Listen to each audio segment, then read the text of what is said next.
How to change call background photo or video on your Samsung Galaxy Z Fold 6. Open the app drawer on your device. Tap the phone app. Tap on the three dots. Tap on the settings. Here you can see call background option. Tap on it.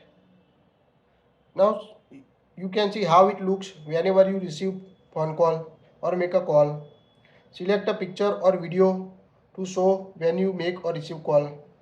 Now tap on a background option at the bottom middle. Tap on it.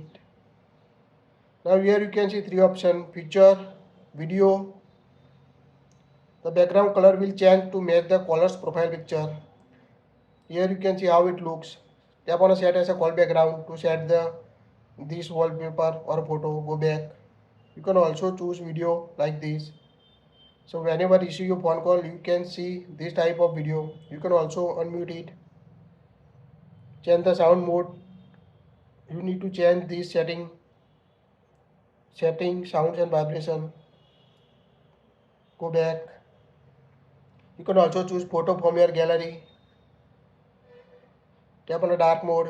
Here you can choose on, off for dark mode. So select the option. Here we select this video. Tap on set as a call background. Now call background apply. So whenever you make a phone call or receive call, you can see this type of background on your Z Fold 6. That's it. You like it? Share it.